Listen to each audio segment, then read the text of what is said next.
Buonasera dal TG Sicilia, le principali notizie di oggi. Giovanni Barreca non è in grado di intendere e di volere l'esito della perizia psichiatrica su uno degli accusati della strage familiare di Altavilla Milicia. Ha confermato le ipotesi della difesa. L'uomo lascerà il carcere per essere trasferito in una comunità sanitaria. Biancavilla, orrore in famiglia, costringeva la sua compagna ad assistere alle violenze sessuali nei confronti della figlia di 14 anni. Arrestato un quarantenne nel catanese, l'orco minacciava e maltrattava anche gli altri figli della donna. Operaio muore travolto da un traliccio nel Palermitano, stava eseguendo mansioni di bonifica in un terreno. La UIL sul lavoro in Sicilia, una strage inaccettabile. Messina, 3 i medici indagati dalla procura dopo le morti sospette nel reparto di cardiochirurgia dell'ospedale Papardo. Catania, dei record, quasi un catanese su 2 non paga la tassa sui rifiuti. L'evasione da primato incide sulla bolletta. L'assessore al bilancio, pagare tutti per pagare meno. Si avvicinano i giorni della commemorazione dei defunti. A Catania l'amministrazione comunale predispone un piano di circolazione straordinario nella zona del cimitero. Calcio, domenica nera per le siciliane. Il Catania perde in casa contro il Latina. Il Messina annientato dal 6-0 ad Avellino. Rabbia in casa Trapani per il pareggio di Monopoli.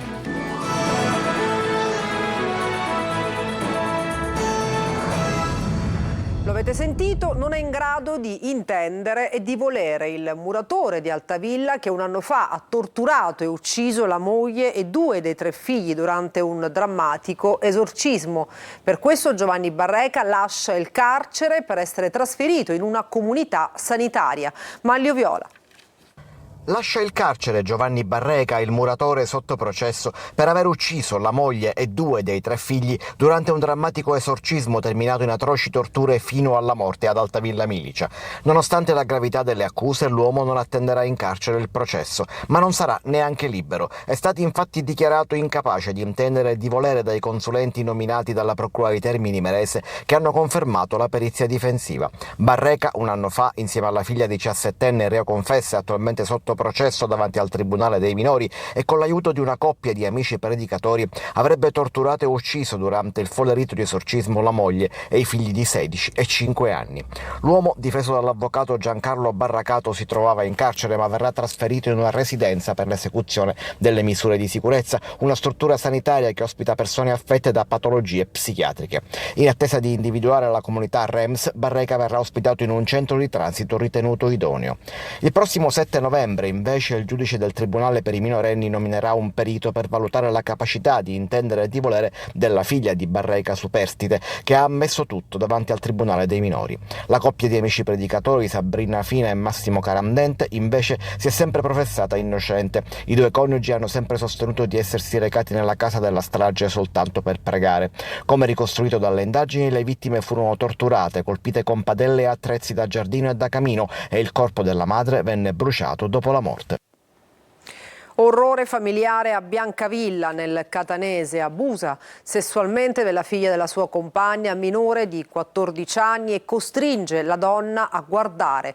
Arrestato un quarantenne a dare l'allarme le operatrici di un istituto religioso. Roberta Lunghi.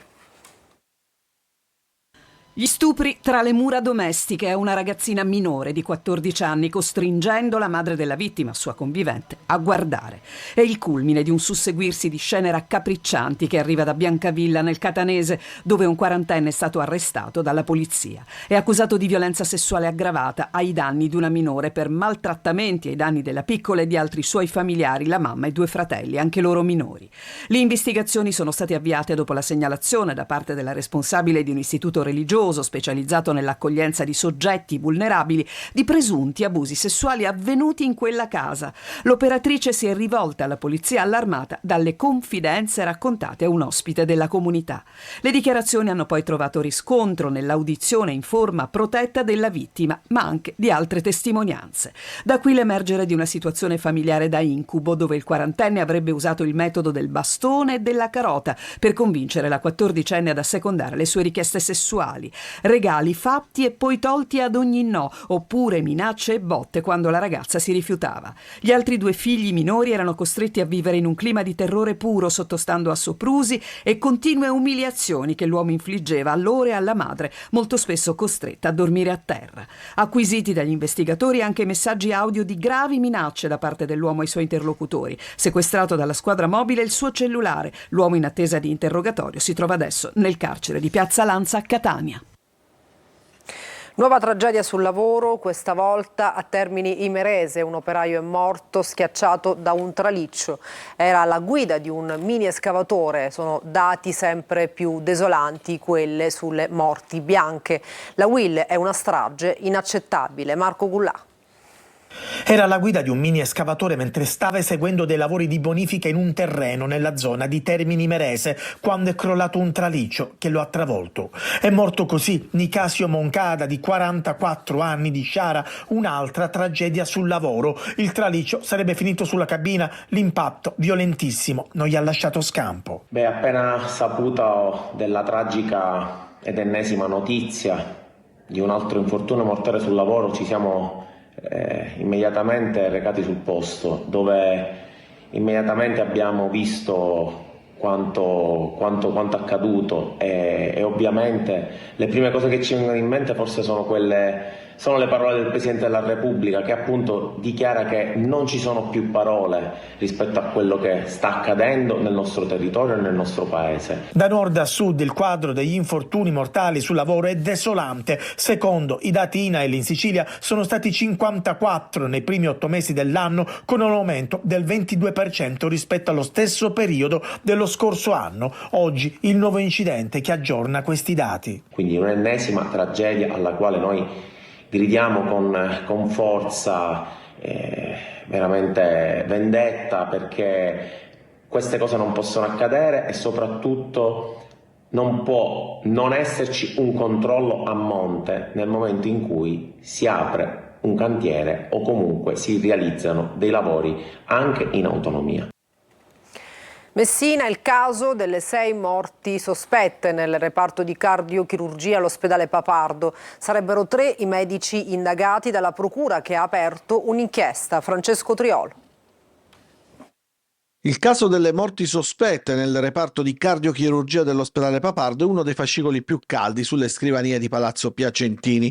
Il numero nelle ultime settimane è salito a 6, l'ultimo in ordine di tempo quello della 60enne Donatella Canfora di Capodorlando. I familiari hanno presentato un esposto chiedendo il sequestro della cartella clinica con l'acquisizione di tutta la documentazione sanitaria, sin dall'accesso della donna in ospedale tramite 118, dell'intervento cardiochirurgico e del successivo decorso post-operatorio.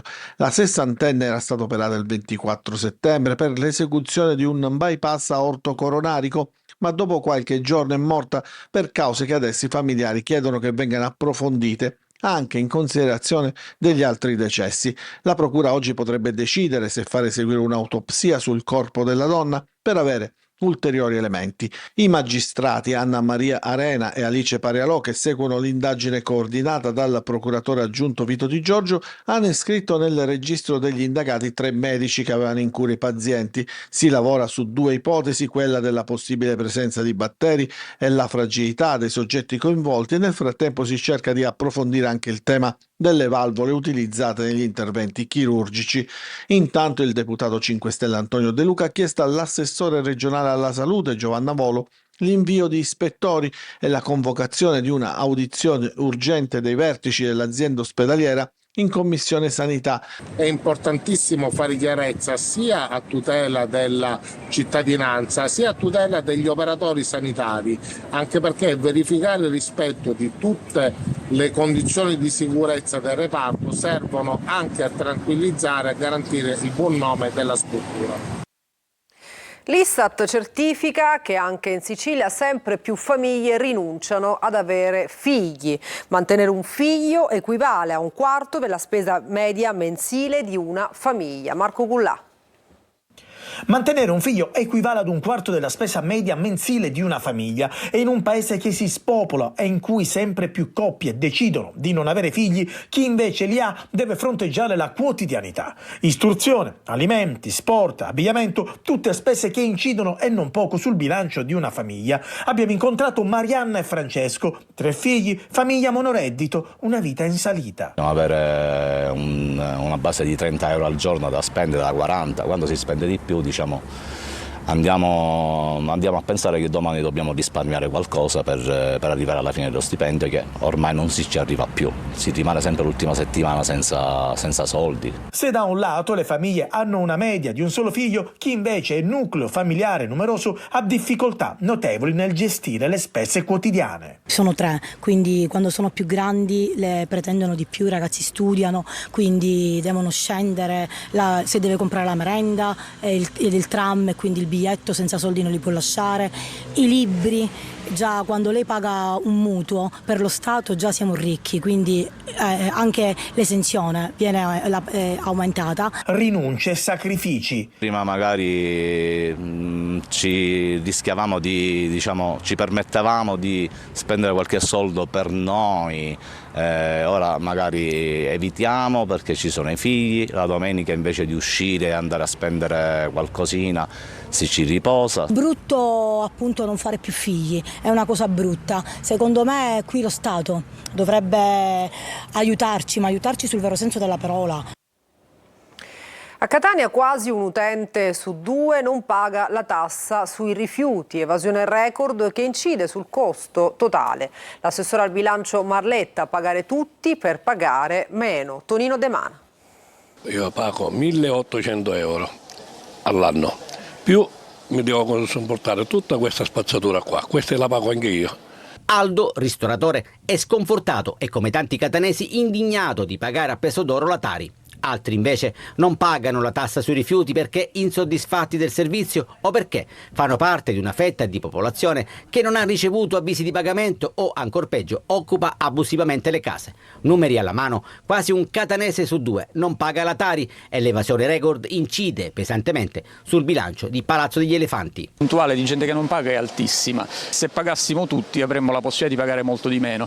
Tenete conto che però la percentuale che non viene pagata è una percentuale che poi deve sostenere il comune. Il costo della raccolta, conferimento dei rifiuti incide per circa 107 milioni di euro. Di questi 107 milioni di euro noi per competenza di anno riusciamo a riscuotere intorno ai 60 milioni. Pagare tutti, pagare meno, ma l'unica soluzione è differenziare il più possibile. Se ognuno dei cittadini facesse la differenziata in modo corretto e la percentuale dal 35 a quella attuale potesse raggiungere il 40, 45, 50%, che non è un grande traguardo ma uno straordinario risultato per Catania, questo ci consentirebbe di poter abbassare la Tari per tutti. La prossima scadenza Tari è fissata al 10 dicembre. Chi non ha ricevuto avvisi può recarsi all'ufficio tributi con sede a Palazzo dei Chierici.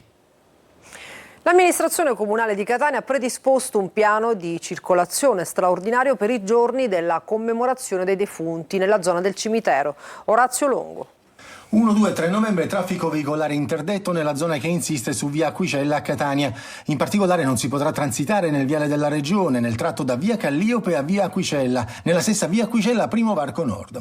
Il divieto vale per tutti i veicoli eccetto i taxi. Lo ha stabilito l'amministrazione comunale predisponendo un piano di circolazione straordinario per meglio regolamentare gli accessi al cimitero in occasione della commemorazione dei defunti. Disposta anche la sospensione di tutti i permessi per l'ingresso nella relativa area pedonale. Quelli per i veicoli destinati destinati al trasporto degli invalidi e di persone non in grado di deambulare saranno consentiti dalle 14 all'orario di chiusura con apposite modalità. 4 autovetture del comune saranno a disposizione per accompagnare i disabili. La MTS potenzierà invece i bus navetta interni e le frequenze delle linee dirette con l'aggiunta di altre con percorsi speciali. Il cimitero rimarrà aperto dalle 7 alle 17, le confraternite invece venerdì e sabato dalle 8 alle 17 e domenica dalle 8 alle 12. Infine, gli ingressi dei mezzi destinati ai trasporti funebri con ingresso da via Aquicella in uscita da via del Divino Amore saranno consentiti esclusivamente sabato 2 novembre dalle 16:30. Tutta la zona verrà presidiata da operatori della polizia locale col supporto di personale comunale, volontari della protezione civile e operatori del 118 per eventuali emergenze. Il cimitero monumentale nelle scorse settimane è stato oggetto di lavori di sistemazione con il ripristino del sistema idraulico delle fontanelle, degli impianti elettrici, delle lampade votive nei loculi, di potatura e sistemazione del verde e ripulitura dei vialetti. Vita difficile per la vita da parroco a Giarratana. Padre Mallemi chiede di essere trasferito e saluta i fedeli. Per lui difficile mettere d'accordo i comitati delle 2 feste padronali. Roberta Lunghi. Giarratana, uno dei più piccoli centri del Ragusano, solo 3.000 abitanti e ben 2 chiese sotto una parrocchia, 2 feste padronali, San Bartolomeo e Madonna della Neve, 2 comitati organizzativi e 2 differenti ambizioni a chi organizza la più bella. A farne le spese in un disaccordo di anime e di fedeli che non si ritrovano in un unico statuto voluto dal parroco per creare regole chiare e trasparenti, questa volta è padre Francesco Mallemi che, avvilito, si è arreso di fronte ai malumori rispetto alla stesura dello statuto. In una lettera accorata ai fedeli dopo la messa dichiara infatti il suo intento di lasciare dopo essersi confrontato con il vescovo.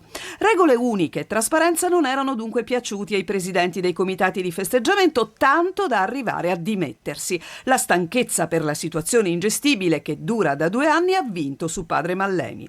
Insieme al vescovo ha inoltre deciso di revocare il nuovo statuto dei comitati parrocchiali che non ha portato ai risultati sperati. La sua ultima messa sarà il 3 novembre. Padre Mallemi, con tono pacato, ha chiesto scusa ai fedeli per eventuali errori commessi e in questa fuga si unisce ai suoi predecessori, stranamente con una permanenza media di 3-4 anni a Giarratana. Il più resistente, padre Giaquinta, 7 anni, poi padre Ravalli, 4, padre Bicchieri 2 e padre Mariuz 6. Dai comitati ci si prepara così a ricevere un amministratore, prima di dare il benvenuto al nuovo parroco.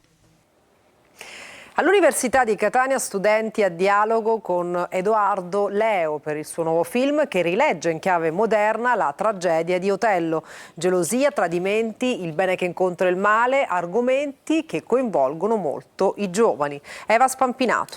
Da quando ho iniziato questo tour, cioè venerdì scorso, ne hanno uccise 4. Ed è un problema che ci riguarda tutti. Un dramma, quello della gelosia, dei rapporti malati che sfociano nei femminicidi, estremamente attuale, che si legge nelle cronache quotidiane e di cui Edoardo Leo, amatissimo attore e regista romano, parla nel suo ultimo film Non sono quello che sono, dal 14 novembre al cinema. Difenditi dalla gelosia, è un mostro con gli occhi verdi che sputa su quello che mangia. I classici rileggono il presente, altrimenti non lo sarebbero. L'Otello in questa versione che ho tradotto direttamente in maniera integrale dall'inglese al dialetto romano e napoletano rilegge in maniera lucida e incredibilmente precisa le dinamiche tossiche che portano un rapporto di coppia, una relazione normale a precipitare nel vortice di una gelosia malata che porta ai drammi che stiamo vedendo quotidianamente sui giornali. Leo è in tour nelle principali università italiane per parlare dell'argomento direttamente con i giovani, affiancato da docenti e psicologi,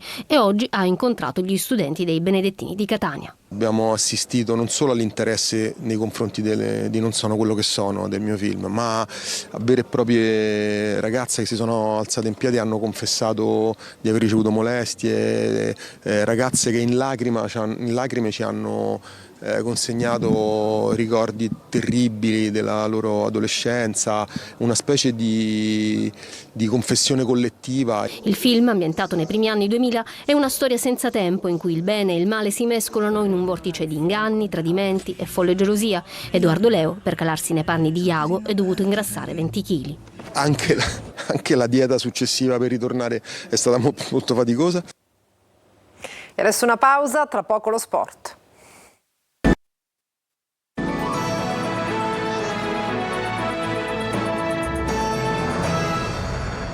Bentrovati al TG Sicilia, prima sconfitta al Massimino per il Catania, i rossazzurri perdono 1-0, giovedì turno infrasettimanale a Torre del Greco. Marco Carli. Poca produzione offensiva, reazione per nulla incisiva dopo il gol subito e l'errore di Di Gennaro che ha portato alla rete del Latina di Ercolano sufficiente per sbancare il Massimino. Così il Catania vede materializzarsi le preoccupazioni del suo allenatore prima dell'incontro con i laziali, reduci da 4 sconfitte consecutive e con Boscaglia giunto al capezzale. E va detto che il tecnico siciliano riesce nell'intento con una partita corta in cui limita il Catania che non trova mai il bandolo della matassa. Qualche occasione soprattutto con D'Andrea nel primo tempo, poi in avvio di ripresa forse il momento migliore dei rossazzurri, ma la rete di Ercolano, propiziata dal pasticcio di Di Gennaro, è una doccia ghiacciata da cui il Catania stenta a riprendersi. Secondo Toscano servirà da insegnamento. Queste partite ti devono servire perché o vinci o impari. Se c'è da soffrire si soffre, quando c'è da far male c'è da far male e quindi da questo punto di vista secondo me dobbiamo lavorare e crescere, ma come abbiamo fatto nelle altre settimane resettiamo sia le vittorie che le sconfitte, ci arrotoliamo le maniche e ci rimettiamo di nuovo a lavorare. Guglielmotti, sulla stessa linea del tecnico, guarda al futuro che si chiama Torre del Greco, giovedì nel turno infrasettimanale, in attesa del derby col Messina di domenica. L'insegnamento che abbiamo preso oggi cercheremo di tramutarlo in prestazione migliore giovedì e successivamente nelle partite seguenti. Tuona il presidente del Trapani Antonini dopo il pareggio di Monopoli. Il Messina invece deve riprendersi dalla batosta dai 6 gol rimediati ad Avellino. Non c'è tempo per mettersi troppo a pensare, incombe il turno infrasettimanale. Francesco Triolo. La rabbia granata, la delusione giallorossa, stati d'animo che hanno il colore di Trapani e Messina dopo l'11ª giornata, un turno che ha aperto il pentolone dei rimpianti, soprattutto quelli della squadra di Aronica che ha pareggiato a Monopoli, scatenando la furia del presidente Antonini. Il 2-2 ha lasciato l'amaro in bocca perché i Granata hanno controllato il match per larghi tratti, ottenendo il doppio vantaggio e la superiorità numerica dopo l'espulsione di Cristallo, ma suicidandosi sportivamente nel recupero con i 2 gol di Vasquez, il secondo al 97esimo su rigore che ha fatto svanire la vittoria. E il presidente Antonini è stato chiaro: a gennaio si tireranno le somme di chi merita ancora di indossare la maglia e chi no, pronti una serie di confronti con i giocatori per capire come gestire la situazione. Ha tanto da gestire anche il Messina che dopo aver fermato con 3 pari Monopoli, Trapani e Benevento è crollata ad Avellino. Un 6-0 pesante per il risultato, ma anche per il gioco della squadra, tanto che Modica si è addossato le responsabilità della prestazione e della figuraccia, ma a preoccupare la classifica con i giallorossi terzultimi e capaci di vincere appena una partita su 11 l'8 settembre contro il Taranto. Poi 8 gare con 5 pareggi e 3 sconfitte che adesso hanno fatto accendere il campanello d'allarme. Il turno infrasettimanale potrà dare l'occasione di riscatto. Il Trapani mercoledì sera ospiterà l'Avellino, il Messina giovedì sera la Cavese. La speranza è quella che da questo turno possa essere arrivata una lezione utile per il futuro. E per questa sera è tutto, grazie per averci seguito e buona serata.